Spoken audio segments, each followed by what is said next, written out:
Do this look like work to you? Nah, looking at the lights like it's all that is.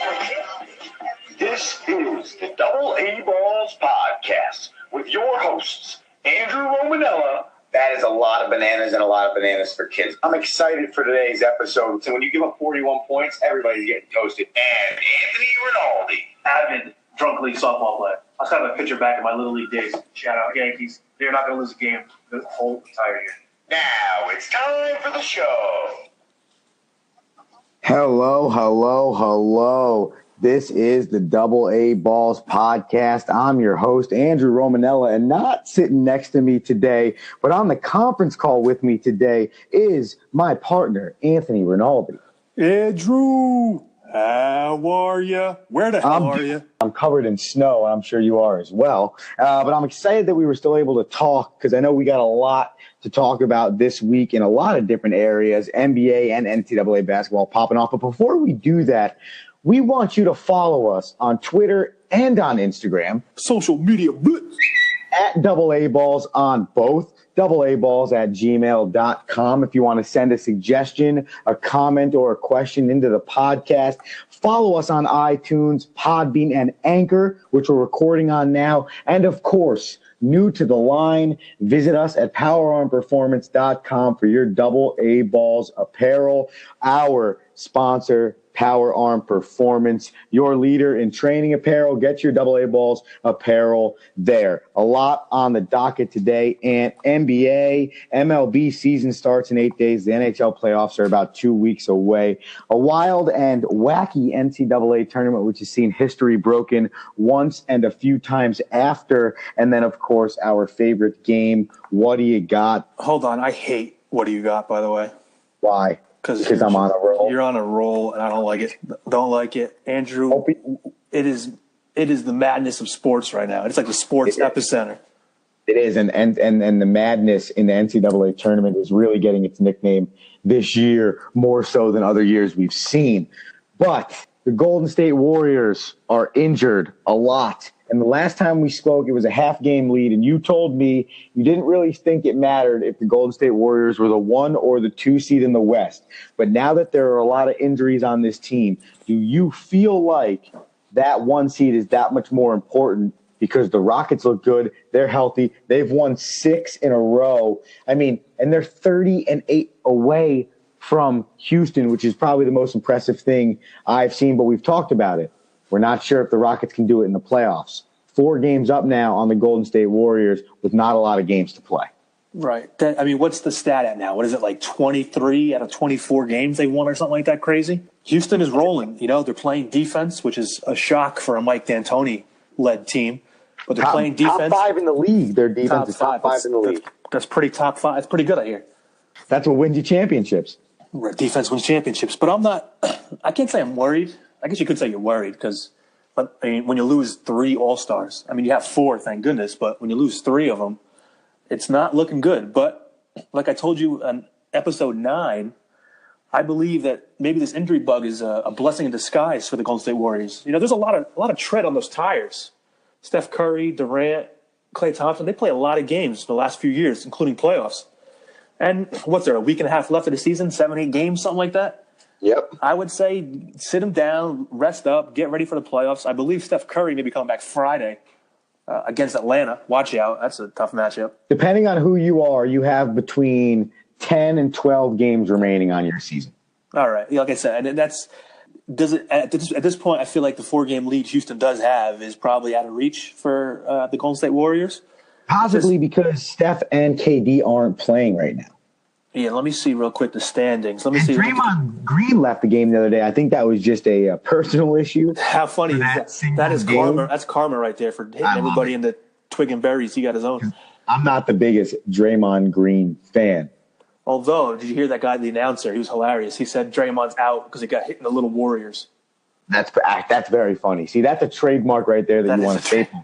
See, here's my other issue, though, for the Golden State Warriors, and it's that the Portland Trailblazers just went on a huge streak. They are 9-1 in their last 10. They got knocked off the other night Oklahoma City Thunder were on a 6-game losing streak until they lost on a buzzer beater to the Boston Celtics last night. Yeah, wait, let's talk about that one. That's your squad, dude. Your boy Melo missing 2 free throws. How are you the 19th? He moves into the 19th slot in the NBA's all-time list for scorers, and yet in the 71st, I believe it was, game of the season. No, excuse me, 73rd, because the Thunder have a few more games played than other teams in the Western Conference. The 73rd game played in the season, and I'm okay if he misses one of them.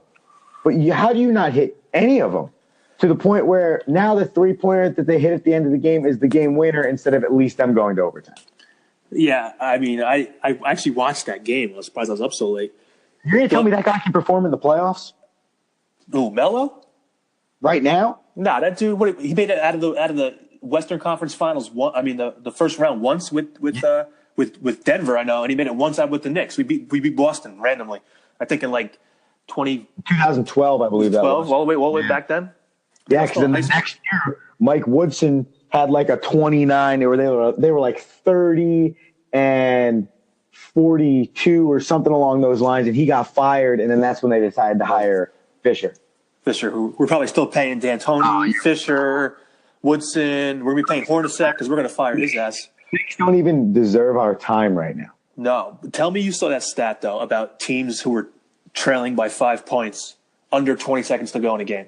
Give it me. 884. That's insane. That's the fact that Boston pulled that out last night. Yeah, 16 seconds left, right? 5-point deficit. I mean, but really, just kind of it comes down to when in those scenarios, you need a player on the other team to fail at a very high rate or a very unexpected rate. Just like you think Reggie Miller in the playoffs against the Knicks, like you had to have foul. That was a foul. He pushed off John Starks. Whether it's a foul or not, in that day and age in the NBA, that's not a foul. Today, it would probably be called a foul. But either way, that might be a flagrant one today. That's true. You needed bad things to happen in the decision-making department from the Knicks for him to score those points in that short amount of time and win that game. But either way, right. The Knicks don't deserve our time. No, but listen, I think that's what scares me about the Thunder, though, is I think they're playing good enough right now to say, hey, you know what? They could actually make some noise in the playoffs. But then at the end of the day, when you see a guy in Melo who you traded for at crunch time in the end of the regular season missing 2 free throws, that stuff scares me. And that's a Boston Celtics team, Ant, that didn't have Kyrie Irving in the lineup because he's hurt, and you still can't find a way to win that game. That just bothers me a little bit, regardless of the 6-game winning streak they went into the game with. Right. You know what? When I was watching some of that game in the third quarter, I couldn't even tell you who was on the floor for the OKC. It was like Ray Felton and a bunch of even bigger scrubs than him.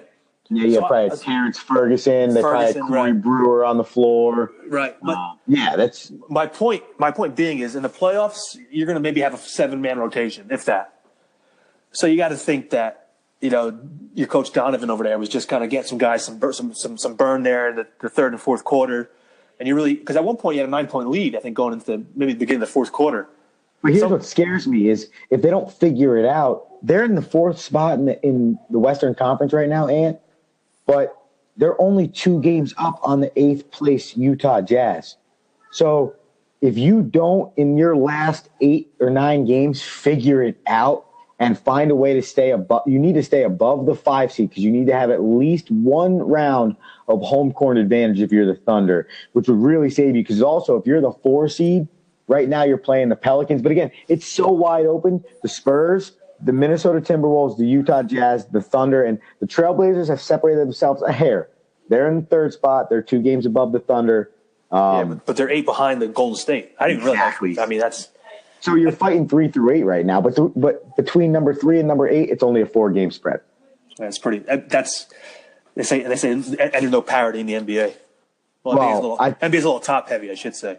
I think what they're talking about, though, is the Eastern Conference and this year it's a little bit better. I mean, this year every team is over 500 in the Eastern Conference, but we've had years, man, where the 7 and the 8 seed are 500 or below. See, that to me is a problem. This year you have 8 teams in the Eastern Conference, all 8 are 4+ or better in the win column. So that's huge to see.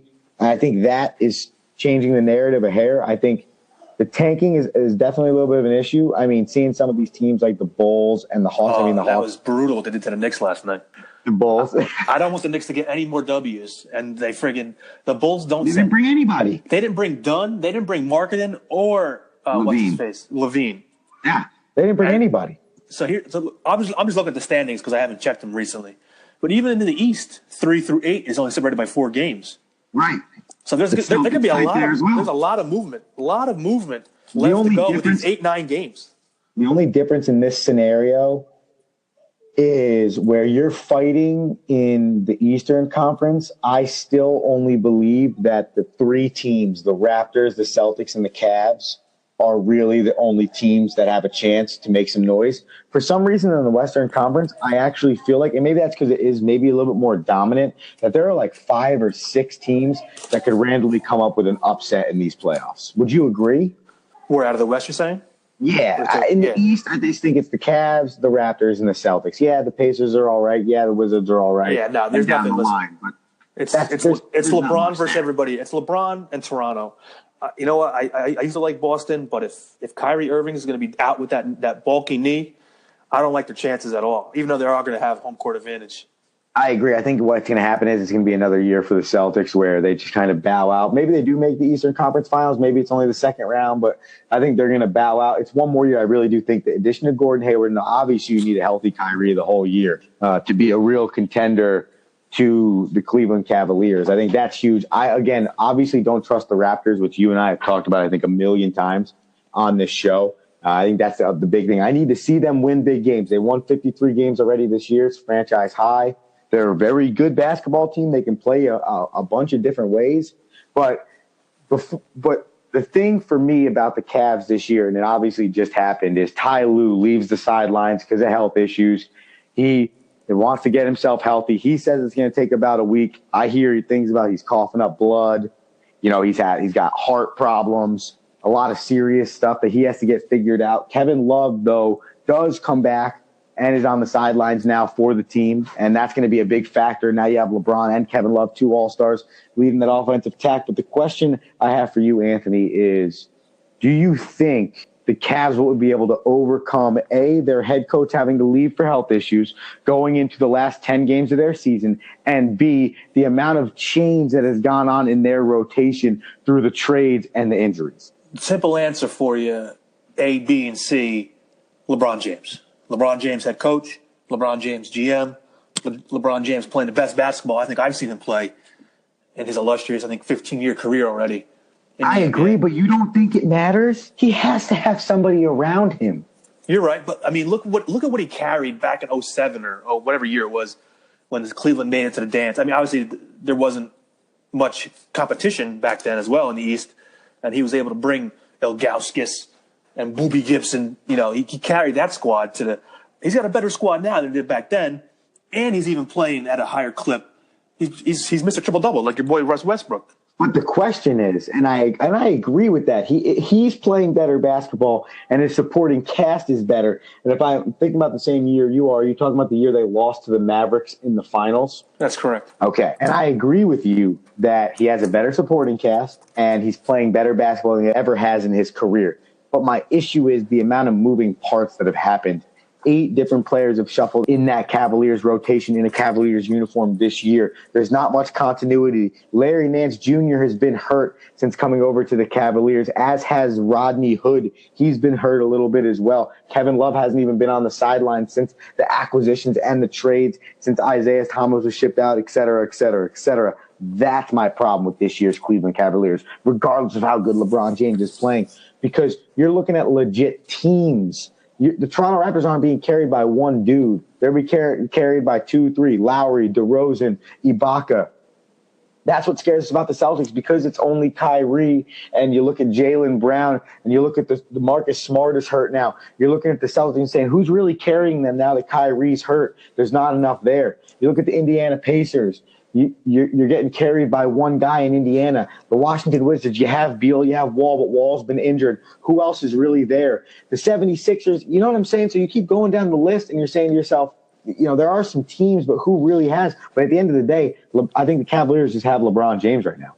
And like as you were reading on the list, I'm thinking in my head, I'm like, yeah, Cleveland could beat them, So really, the only issue I see, I'm going to call it now, Toronto. March 21st, exactly.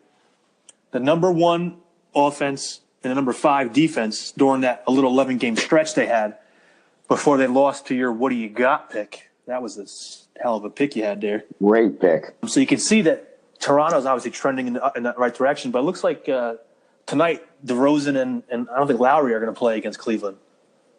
So I was kind of hoping to watch that matchup tonight, but I don't think that's going to be That's the other situation you're falling into at this part of the season is guys want to rest their players. right. And you're going to start seeing some important games not have all the players needed because you look at the Celtics and say to yourselves, we're 6.5 games up on the Cavaliers right now for the 2 spot, and we're 5 games behind the Raptors. We're most likely going to be the 2 seed. Why do we need to even risk that any injury when we know our playoff spot is essentially guaranteed? Right. And I was hoping for some good NBA matchups down the stretch, but it looks like rest is going to be the key for everybody because there's a lot of squads that are hurt. Not everyone's. It's 82 games. It's a long season. But let me ask you: do you think the Utah Jazz? I know it's kind of a random question, but I was actually watching them recently. A lot of their future potential as potential ace seed. Obviously, they're probably going to play Houston. That's a tough matchup in Houston. But you know what? Houston is unproven. I don't like D'Antoni in the playoffs. I don't like Chris Paul. I don't like James Harden. Obviously, they're doing yeoman's work right now in the regular season, but that's the regular season. So I think they're good enough to make a little bit of noise. They have some ball players. Donovan Mitchell, obviously, he's averaging 20 a game right now. Rookie of the year, most likely. Yeah, him or Dennis Smith Jr. Again, another conversation.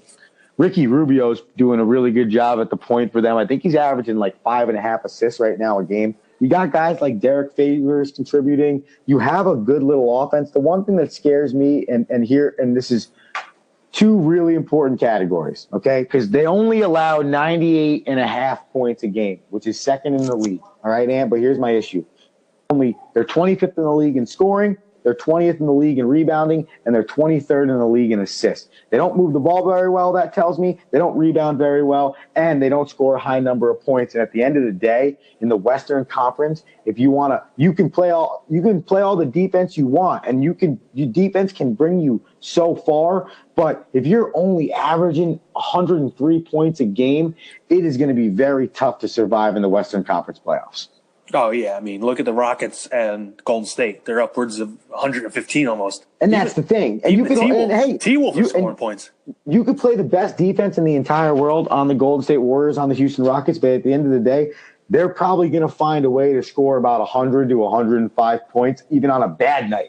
That's how good those teams are, and that's what scares me. And I know numbers never lie, and I'm a huge defensive guy.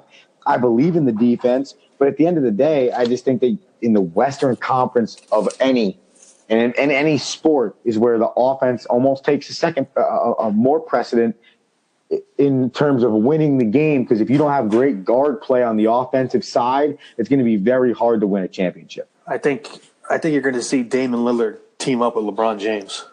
Well, I think Damian Lillard is going to get out of Portland simply because he hasn't gotten any love in Portland. And no love in Portland. No love in Portland. None whatsoever, and he deserves it. Stay in the NBA, Ant. We've talked a little bit about draft picks the Knicks missed on.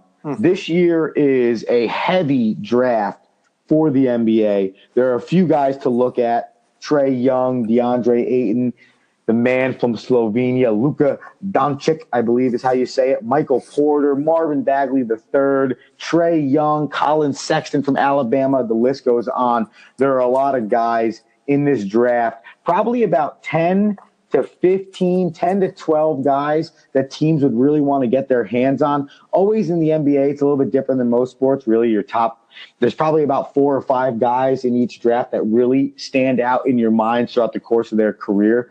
But in this draft, when you're looking at it for what it is on paper and for what you've seen either in the tournament or throughout the regular season of the NCAA, there are about 10 to 12 guys you wouldn't mind having. There have been a few mock drafts out. I have one in front of me right now from landof10.com. This one has the Knicks selecting Colin Sexton from Alabama. As a Knickerbocker fan, I want your opinion on that potential, the potential for Trae Young or the field Is there somebody else you would hope the Knicks maybe fall on in that category?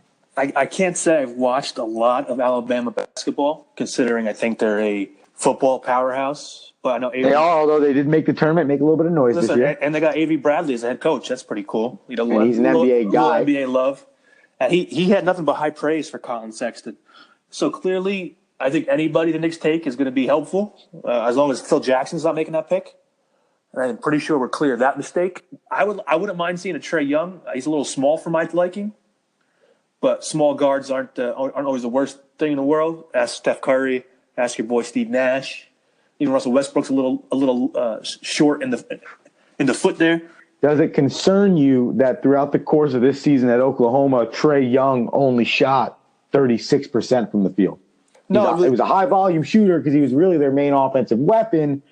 But does that concern you? No, the dude. I mean, I heard on the radio today a lot of people were like, "Oh, should he stay? Should he come out? He's too young. He's too small."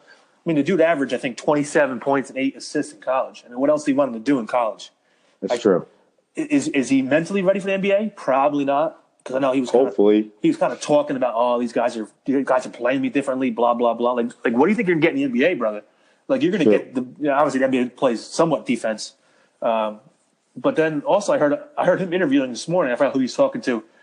He was talking about how he believes that the NBA there'll be more spacing for him in the NBA, and that he'll actually be able to get a shot off a little easier. Which I don't know if that's the case, but see, and my thing is, don't you feel like if he's having a tough time shooting from a high percentage in college, the length and the speed in the NBA is then going to in turn be the problem when he gets to that level? Listen, I agree with you. But you know what? The Knicks need a lot of help. They're not one player away, so it's going to be obviously they're going to reload under KP now. Hopefully, this regime figures out what kind of players we need.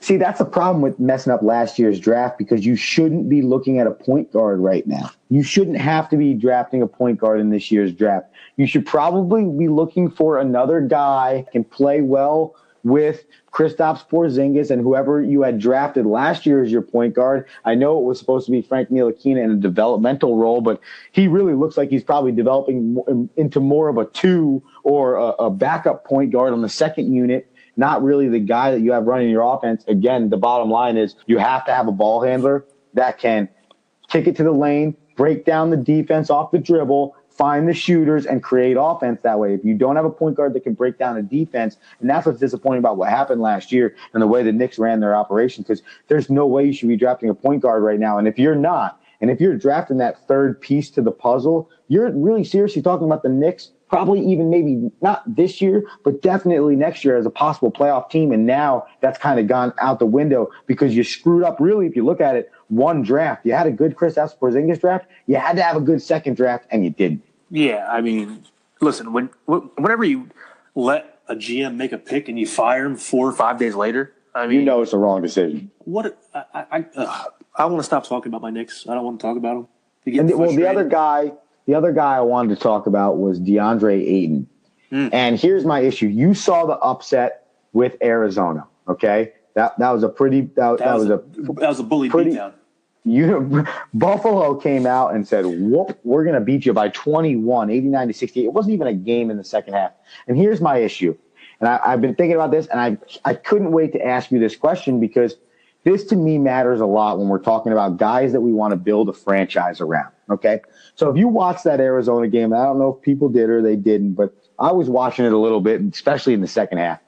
And it just looked like they gave up. And DeAndre Ayton being a part of that just looked like it gave up. There's a few other players supposedly going in this draft from University of Arizona that are some good players. DeAndre Ayton being the best one. He's projected to be picked probably 1 or possibly 2 in this draft. Either way, it bothered me that it almost looked like he and the rest of his teammates kind of gave up in the second half. And after the game, we all know Trae Young. We all know Marvin Bagley III. We all know Wendell. We all know these guys are going to declare for the draft. I feel like after a devastating loss that wasn't supposed to happen, when you were a high pick to win the national title and you lose to a 13 seed in the first round, just kind of shooing it off and just saying, yeah, I'm going to the league, essentially. I'm going to the NBA, what felt like 10 seconds later after the game ended. To me, that's not the right way to handle it. And to me, that scares me a little bit character-wise for a guy that might be a 1 or a 2 pick. Yeah, I think a lot of this has to do with that scandal. I don't think Sean Miller was in the right mindset. They probably thought they could walk in, play Buffalo, beat up on them and call it a day. But they had a good Pac-12 tournament. Yeah, That's what surprised you. Yeah, I just think that they had enough. I think for Ayton's sake, I think what else is he going to prove in college? Whatever happened with the money his parents took, he took, what have you. He got paid to do something. He's walking away. He's going to the NBA, and that'll be Adam Silver's problem next year. Well, much like the NFL, the NBA draft will be scrutinized all the way up until it happens, changing mock drafts. Before we keep going, Mr. Rinaldi, I'm going to remind you that if you need anybody to make an addition on your house, renovate your house, bath, kitchen remodel, some interior trim, a reliable person, we have that guy. He's Franchise Construction. That is frank.franchiseconstruction@gmail.com. Call him at 973-789-6236. He's one of the best in the building industry. He'll do it for you. He will renovate what you need and do it in a timely manner, a hardworking individual. If you need him, call him 973-789-6236 or email him at frank.franchiseconstruction@gmail.com. When you do speak with Frank, tell him Double A Balls sent you. Maybe, we say this is not a guarantee. Again, this is not a guarantee, but maybe he will give you a discount off your first purchase. And maybe we'll work on some Frankie Franchise Construction t-shirts on the Double A Balls line as well. To be determined, Anthony. Listen, I think I told you this last time it snowed. Give him a call. He'll come plow you out. Kid does it all. Plow you out. You need it. If you're in the Northeast right now, you're getting pounded with snow terribly on March 21st. Why do we Either way, Why? Frankie Franchise Construction, this is a great question, is your man. We're going to keep moving forward. We're going to plow our way through this show, and we're going to remind you again to follow us on Twitter, follow us on Instagram, Social media blitz. at Double A Balls on both, poweronperformance.com. Visit the shop, Double A Balls in the search column. Find our apparel. Get yourself a coffee mug. Wake up with Double A Balls in your ears and caffeinating you for your day. Subscribe on iTunes. Follow us there, Podbean and Anchor. Anthony, it's my favorite time of year. That's why the snow is making me so sad. I'm in the middle of baseball season right now. My team sits at 12-6. We're making a push. We start conference play this weekend. But what that means, when conference play starts in NCAA baseball, that means that MLB opening day is right around the corner. We are 8 days away from the opening of the MLB season. There is a lot going on. Obviously, the biggest story is the New York Yankees. On top of that, it's the Houston Astros. They pretty much return their entire team, plus they add Garrett Cole to their starting rotation. A lot of movement. Ohtani with the Angels. I want to talk about him because he's been struggling in the spring training, but 8 days away, Anthony. I am just so excited. Yeah, listen, I mean, every time I talk to you, you're coaching somebody, you're down in warmer weather, you're out in the ball field, you can smell the grass. I mean, baseball is literally 8 days away, and I'm staring at snow. That thought of baseball, that thought of that murderer's row of baseball. Yes, it's warmer thoughts ahead. Please, bring it on, bring it on. They're going to be very good. And one thing before we get going, the Yankees and the Red Sox are finalizing, and this is for the 2019 season, but they're finalizing a 2-game set in London. And I want to get your opinion on this as a Yankees fan because that's a huge series. And I know they play double digits worth of games every year, and you get a bunch of home games where you can see the Red Sox. But that's a huge series for one of those two teams to lose a home game.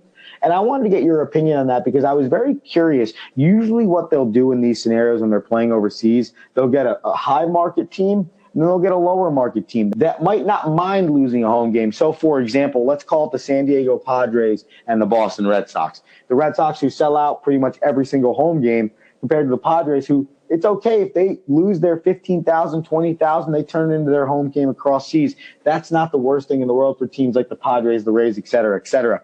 So your opinion as a Yankees fan, does it kind of frustrate you that they're taking that series across the seas? Or do you think it's cool because that's the premier series in Major League Baseball? And if you're going to take it across the seas, those are the guys that should really not introduce the game over there, but maybe for them to see MLB baseball live. Yeah, but same thing with the football going over there. I enjoy the football going to London because it means I get football 9:30 in the morning. I love that too. East Coast time on a Sunday.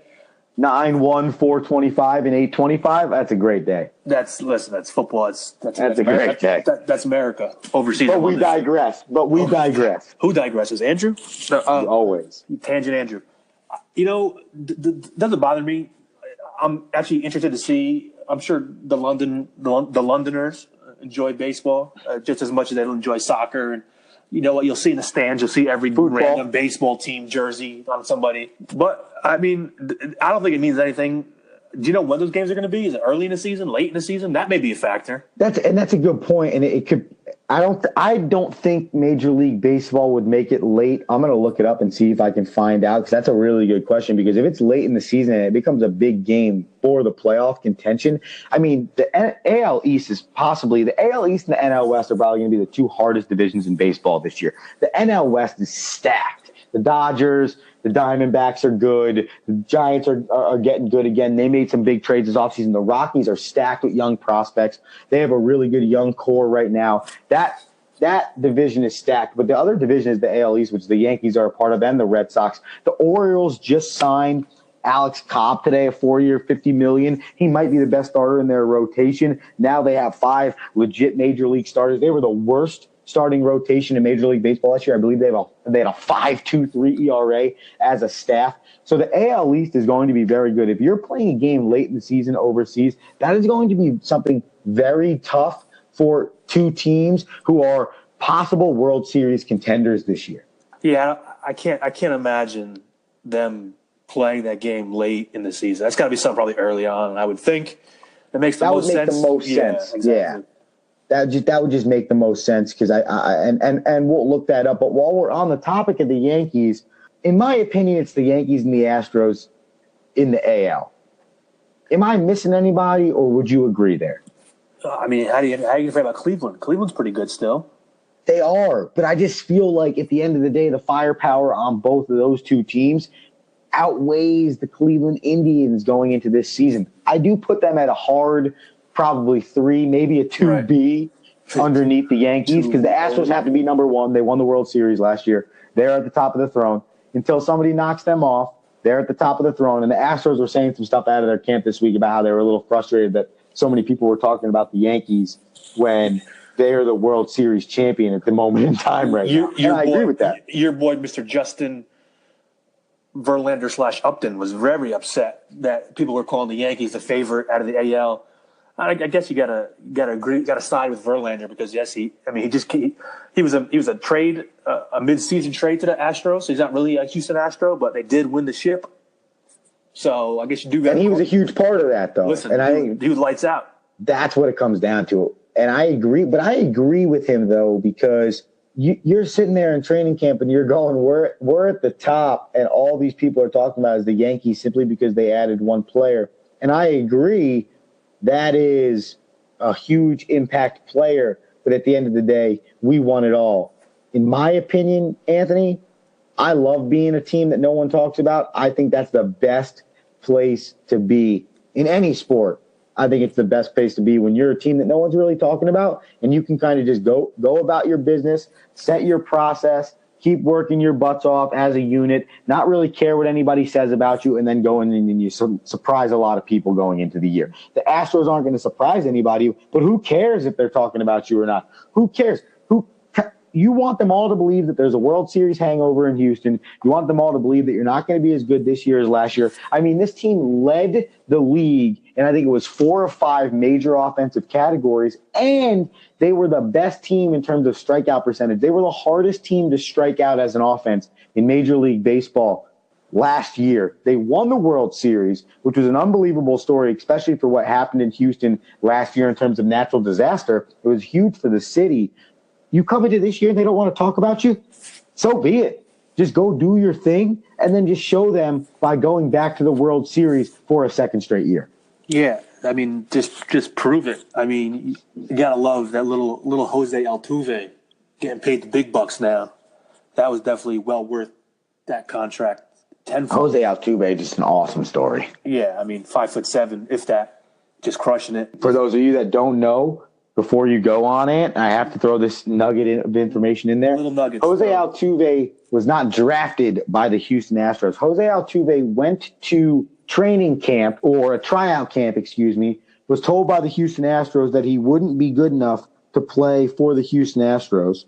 He then came back to the tryout camp where he was told that he wouldn't be good enough to play, and got himself signed, and then turned himself into the player that he is today. So it wasn't that easy. Here's the exact timeline. Tried out for the Astros, told not to come back. Came back anyways. Signed for $15K.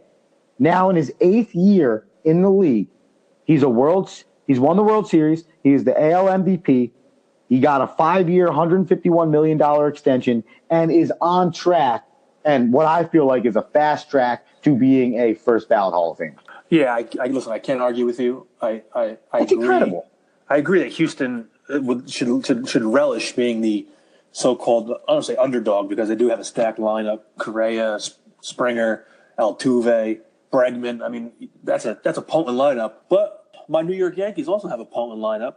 We have a potent bullpen, but it's my starting rotation that kind of gets me still on edge. I'm not quite sure. I know we're very much righty heavy. Besides, I think CC Sabathia. I think everyone's a righty. And I think there's a lot of question marks around CC Sabathia as to whether or not he's going to continue his transformation in his old age. Right, and this could be the year Tanaka's arm goes. I hate to say it, but you never know with that. You're not wrong. That is a ticking time bomb. Legitimately a ticking time bomb. When you're messing around with those UCLs, man, and it's a partial tear. What's he been, 3 years now? He's been throwing on a partially torn UCL? Yeah.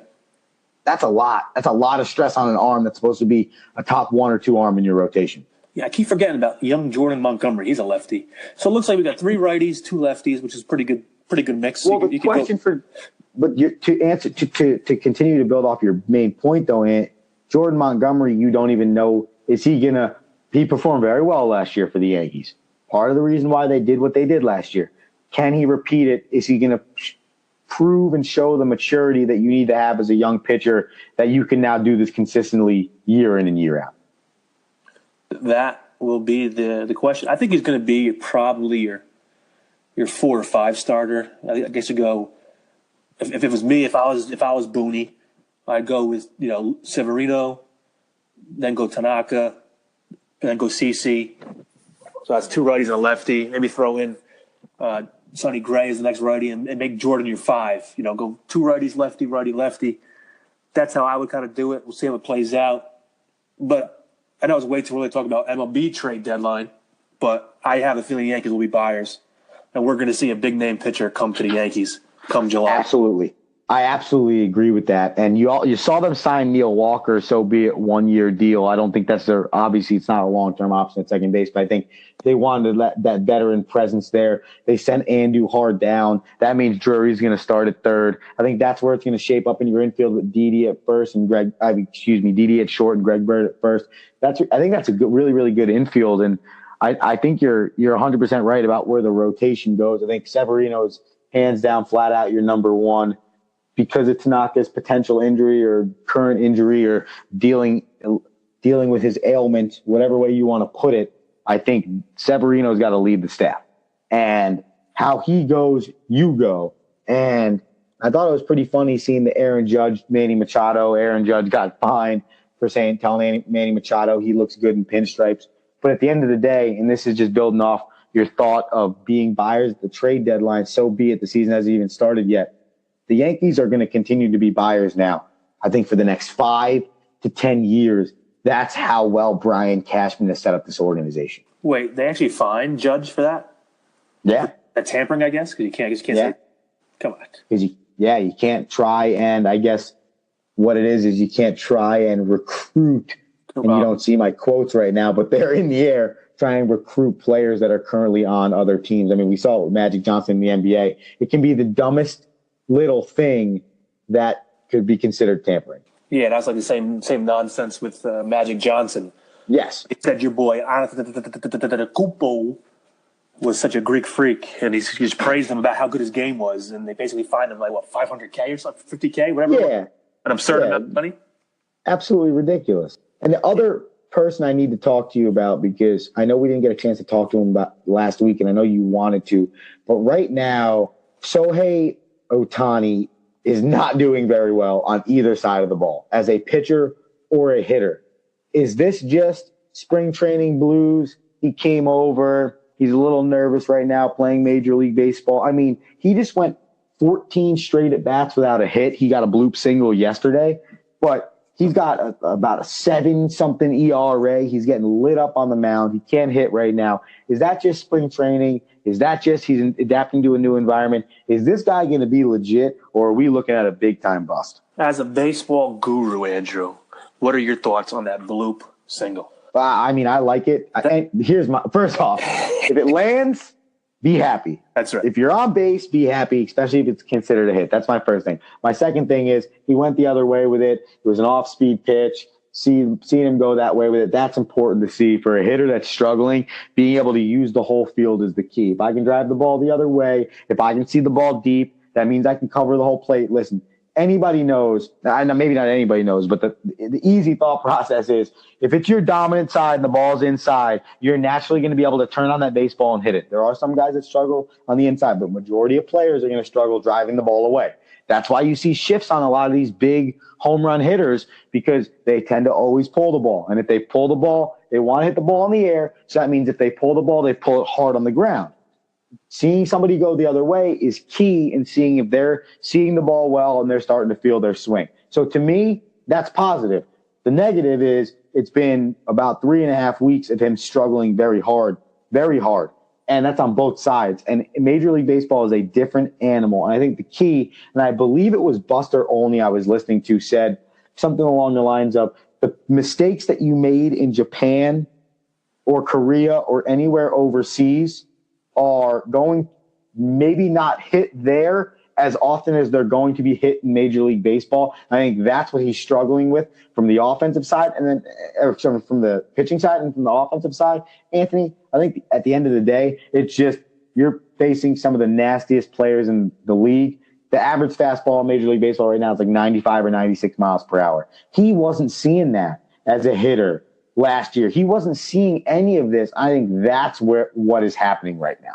Yeah, I completely agree with you. I feel like in the spring training that we talked about, pitchers kind of work on certain things, hitters try to work on different things. Like, I feel like spring training is not a great judge of the talent, let's say. But I feel like you're right. Like, obviously in Japan, I think it was in Korea, either league he was in, he wasn't seeing the talent that he's going to see in the MLB on a day in, day out basis. And frankly, obviously I'm not in his shoes. I don't know. I think he should think about sticking to one side of the ball here and concentrate on that. I know he's good at both, but I don't know. I feel like if you want to be a pitcher, just work on getting MLB players out. If you want to be a hitter, work on hitting home runs. I don't know. I don't know what's in his mindset. He's 23 years old. He's young. He's got a lot of hype about him. That's probably the biggest issue is just this hype train. And once it gets going, you got to watch out because it can, especially with the media. So he's probably smart to go to a smaller. Even though LA is a big media in Angels, I don't know where they play. Where they play out? Los Angeles Angels of Anaheim? Yeah, so where do they play? In Anaheim? They play in LA? How close? Yeah, they play in Anaheim. They used the Los Angeles tag. They switched to that a bunch of years ago. I think it was like 6 or 7 years ago. They switched to it so that they could really just kind of draw more attention media-wise and use that Los Angeles name. Just like how you have the New York Mets and the New York Yankees. That's kind of what they were going for with the Angels and the Dodgers. That's why you're on top of your baseball knowledge. Los Angeles Angels of Anaheim. That's a rough name. That's a lot of names. Yeah, and I agree with you though. He needs to stick to one side of the ball. In his last start, he gave up 7 runs in an inning and a third, and then he goes to the other side of the ball and he can't hit. Focus on one, big dog. This is too good of a league. That's why when you watch NL baseball, pitchers can't hit. Because it is very hard to do both in this league. I think he's going to struggle. I don't think it's going to happen for him. Or he might just become a DH and a reliever, which becomes difficult in the AL because there's DH rules. If you're DHing to come onto the mound, that means You're probably going to have to change some rules in terms of a player coming in. Now, that DH spot becomes live. That means the next pitcher you put in has to then hit in the order if you take your DH and you put him on the mound. So that's a lot of crazy stuff you have to deal with. I think at the end of this year, you're going to find, maybe even halfway through this year, but I think at the end of this year, you're going to find him sticking to one side of the ball. 100%. They asked Mike Scioscia if Ohtani was guaranteed a roster spot. And he kind of, they didn't balk at the question, but he was like, I'm not going to get into that right now. He's like, but his talent is real. So kind of a little bit of question mark there. I don't think they're going to send him down. I mean, it may not hurt to send him down to AAA. Get him used to or accustomed to just playing in the only American. problem with that is apparently these foreign guys are very particular of their image, and that would not be a good look or a good image for him to get sent down to the minor leagues right off the bat. And I think that's what the Angels and Ohtani are both trying to avoid. I mean, what's these freaking millennials, man? They can't. As I say that, as I am a millennial, I fall in that category. But that's part of it. But who cares about that's that? Part of the reason why he didn't want to sign with the Yankees. If I'm the Angels, man, I just paid you all this money to come here. You're on my team. If my coach you're doing what I want. Exactly. That's the problem. Is we let all these players, and it's probably a lot worse in the NBA. But the players run the league these days. Yes, and that can happen. No, and I agree with that 100%. So 100%. In my eyes, because you have plus with DH for the Angels, you're gonna have to put Pujols there. That dude. Yeah. Even though I think his birth certificate said 35, he's probably like 47. Yeah, he can barely run anymore, but he can still hit a baseball and be productive in that lineup. As long as you hit that little white ball out of the park. Before we move away from baseball, I'm going to give one sleeper to the people out there that I think is going to be a serious World Series contender, and that is the San Francisco Giants. They went out and added Andrew McCutchen and Evan Longoria from the Pirates and the Rays, respectively. They really bolstered that lineup. They have a pretty good rotation.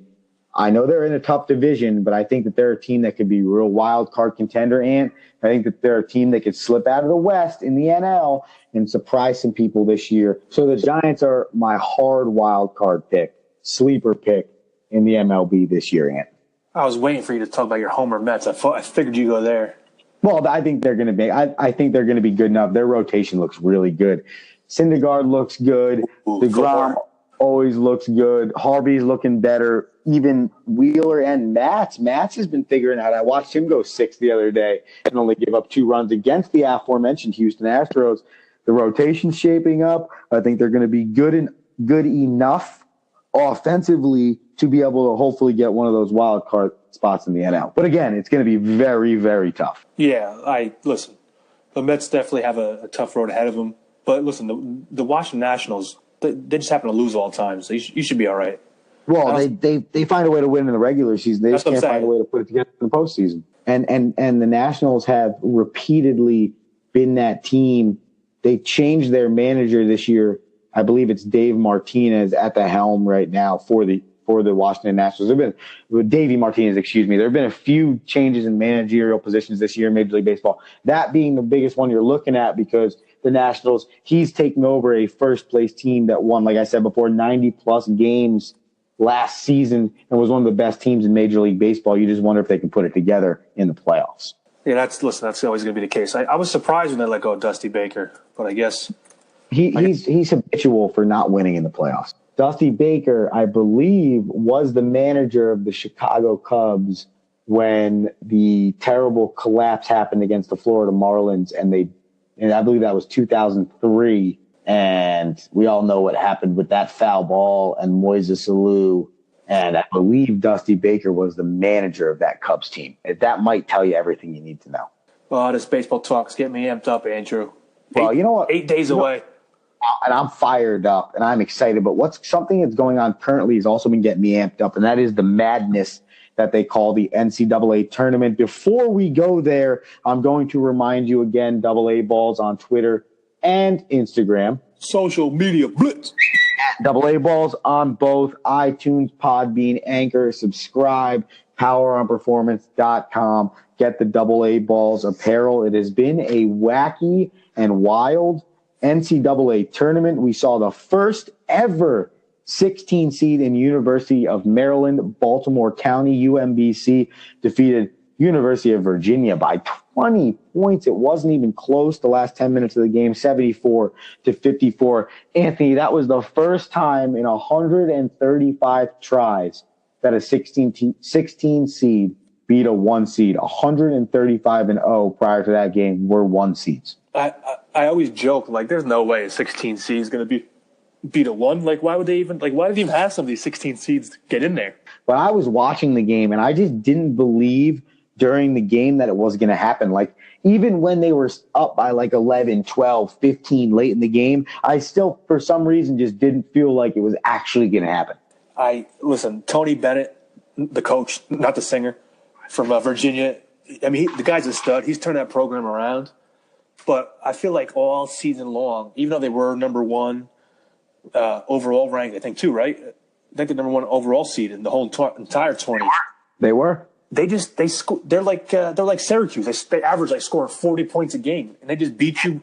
They just beat you by playing like an ugly version of basketball. Not an ugly version of basketball, but it's a very slow down version. It's the half court set. It's not very much like a college basketball setup, and they got burned.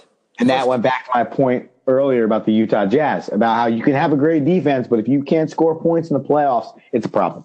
Yeah, I didn't watch all the game because, like I said, I actually turned it off thinking that Virginia would just come back anyway. And then when I saw obviously the TV, everyone going nuts that a 16 seed won, I was like, wow. And then they won by 20. I mean, there's been quite a few of these ass whoopings some of these teams are putting on, like Buffalo, like we talked about, Buffalo beating up Arizona. That was Loyola Chicago, an 11 seed, beat University of Miami. Syracuse takes a run from the play-in game, is now in the Sweet 16. Florida State, a 9 seed, beat Xavier by 5. Nevada, a 7 seed, came back from 22 down on Cincinnati to beat them. Texas Tech crushed UNC too, right? Yeah. Oh no, Texas A&M crushed UNC. That was it. Yeah, I did one of those. Texas.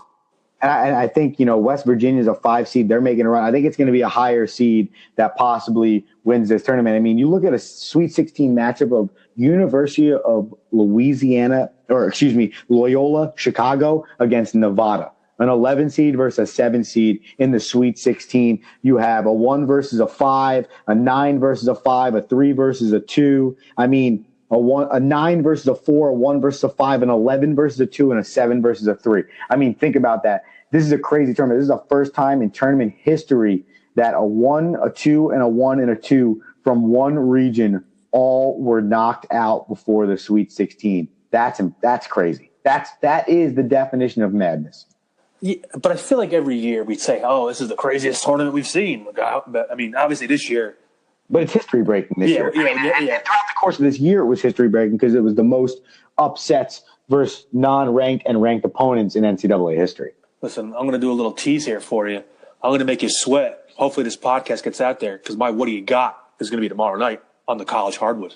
Ooh, my What Do You Got might be Friday night on the College Hardwood. Teaser alert for the What Do You Got. What do you got? But before we get into that segment, you mentioned it before, and I got us a little bit of audio today for the podcast because you mentioned Tony Bennett, the head coach of University of Virginia, and the hardest thing to probably do in life is make history in the negative sense. Michael Kay said this the other day. It's for every great moment that happens in this NCAA tournament, there's the other side of the floor is college kids that are dealing with the hardest loss they'll ever have to live with in their entire life. For Tony Bennett's University of Virginia team, this is the worst loss in NCAA history, hands down, bottom line. And after hearing what he said after the game, I want to go play for Tony Bennett. I want my son to go play for Tony Bennett. I want my kid to be in his program because he was so humbled after the loss. Just listen to this. Listen to this clip we have of Tony Bennett talking after a historic loss against UMBC.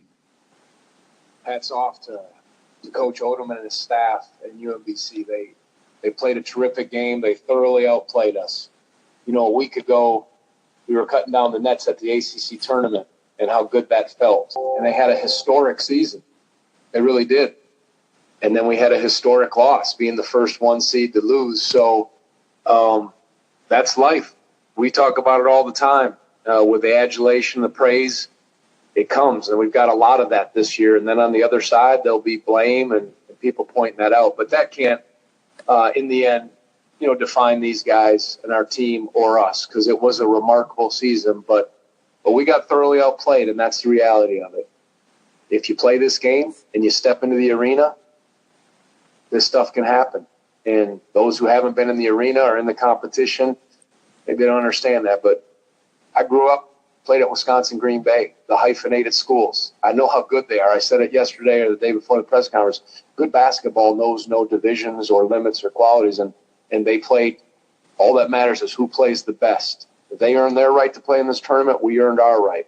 They earned their right to move on, and it's who played the best for those 40 minutes, and they absolutely did. I mean, after hearing him speak right there, you can't listen to a more humbled man after what is probably the hardest loss as a professional coach he has ever had to deal with, or a collegiate coach, he's ever had to deal with. This may sound disingenuous, but I feel like any kind of history is good history. It's like, right? Like they talk about any kind of press is good press. So yeah, sure, you're the first team ever to lose, but at least you're in there. How many times? They probably won't remember who won the national championship in 2018, but they're going to remember that a number one seed lost for the first time ever in 2018. So that's but as a competitor, you don't want that. You don't want to be on the wrong side of that. You don't want to be on the 30 for 30 documentary 12 years from now where they're talking about this game because you know it's going to happen, and they're interviewing you because you lost. And you didn't lose on a buzzer beater. You got shellacked. That's the problem. You lost by 20. And I think that's what he said there. At the end of the day, they just played better than us, flat out. And I think my favorite part of that was you played this game long enough and you step into the arena, you know that these things are going to happen. If you're stepping onto the field of competition, think 1980 Miracle on Ice. The USSR was what felt like 120-0. They had won the past 4 Olympics, but it didn't matter. All that mattered was that one night and the opportunity that they had in front of them, and they took advantage of that opportunity. That's the same thing for UMBC right there. And I know we're going to dive a little bit deeper into the NCAA and our What Do You Got picks, Ant, but before we do that, I want to let you know that if you have been looking for somebody to fix that broken tabletop or enhance that dull picture frame, perhaps remodel that bathroom with an elegant and beautiful shower door, don't look any further. We have that person for you. Don't wait for the warmer weather to upgrade because it's not coming, as we've learned. Call Hawthorne Glass at 973-427-4344, and you will speak with Angelo, who has over 3 decades of quality service in the glass industry. Get that window fixed. Get that broken or torn screen fixed. Thermo panes, whatever it is, Hawthorne Glass can do it for you at 973-427-4344. And when you call, mention AA Balls, tell them they sent you, and you'll get 10% off of your first purchase. That is Angelo, 3+ decades of quality service, and that is Hawthorne Glass. And that means it is time for my favorite part of the week. And of course, it is your favorite part. Of course, it is my favorite. Of course, Mr. I'm on I think like a 6-0 run right now, right? I am on a tear. Andrew has spun the tables on the What Do You Got scoreboard, sitting at a clean 10-8, looking down on Anthony at a tough 8-10. Yeah, that was watching your Toronto OKC matchup. I was like, oh, looks like this one's lock city. For the update, as Anthony mentioned, Anthony chose Houston versus the Timberwolves last week. The Timberwolves lost 129-120. His What Do You Got performer was Karl Anthony Towns, who had a pretty good night, 20 points, 11 assists, 6 rebounds.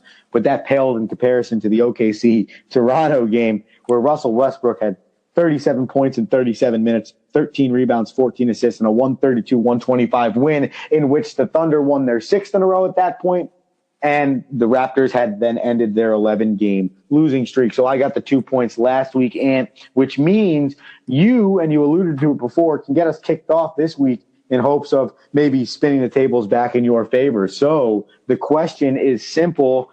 My man, Anthony Rinaldi, what do you got? Before I give you my abysmal pick, because I'm terrible, I just want to say, just for the record, I also picked that game that you picked, but I let you go first because you did win the last week, so you were able to get that due to a mere Fair enough. I'll call it a tip of the cap, I guess, because I gave you the nod, and you. But of course, that's a great matchup to watch. Always going to watch.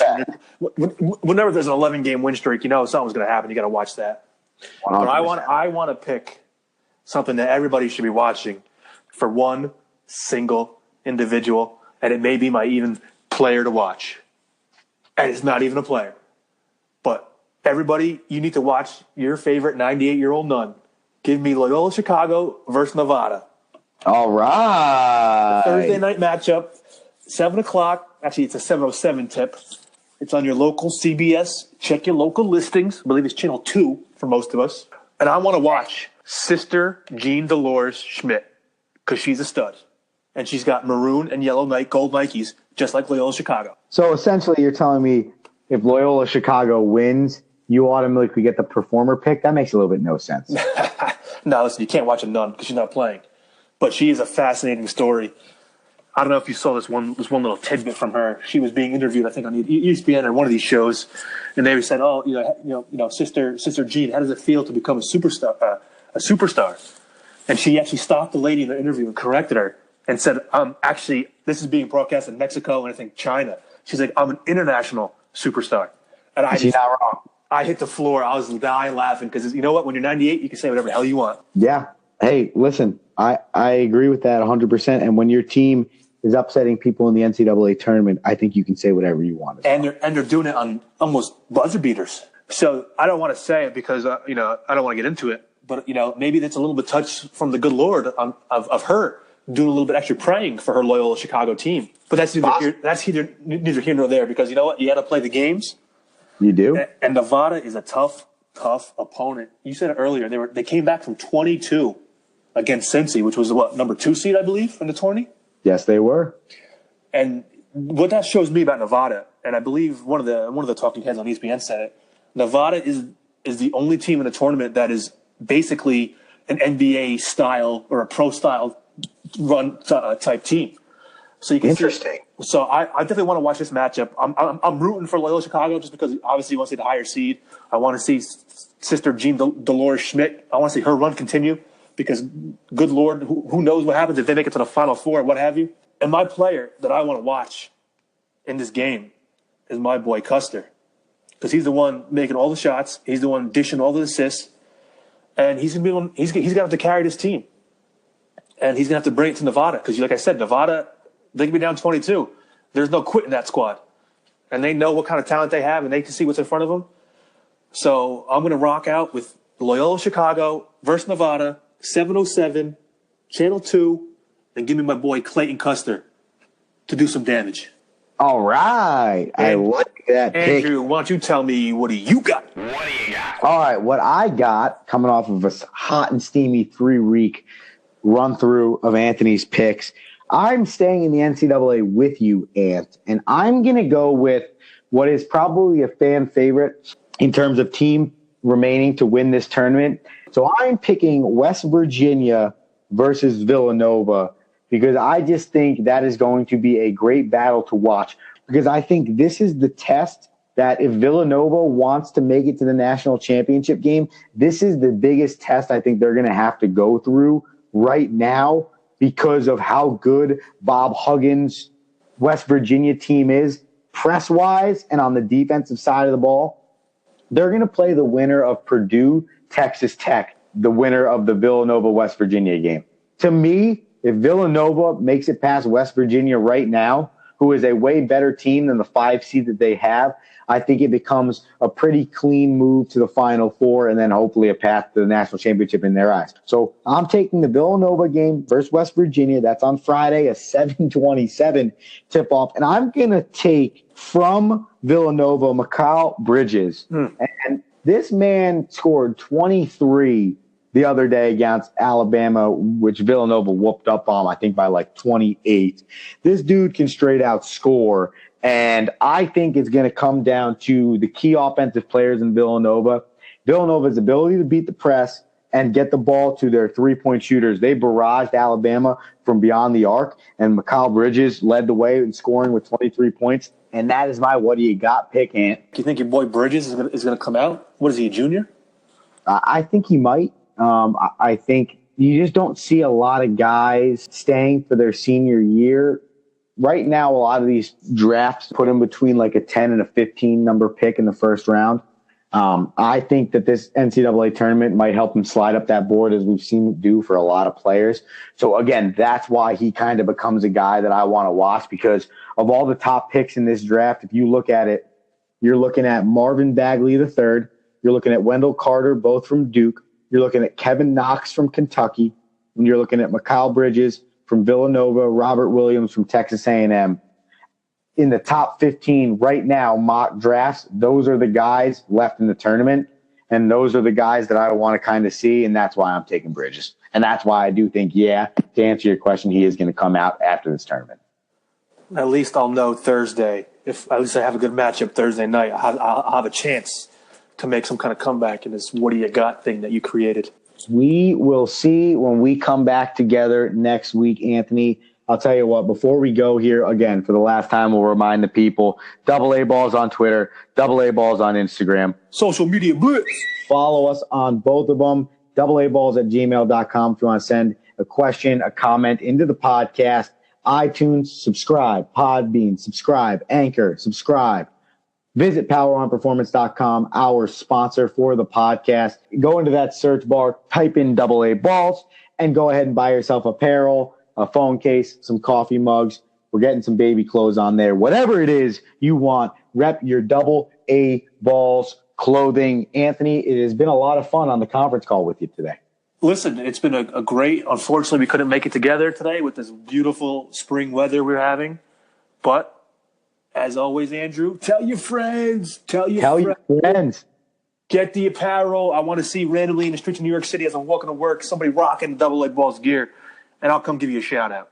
I love it. And if you have it, tag us on Twitter or Instagram and show us the pictures of you in your AA Balls apparel. I am Andrew Romanella.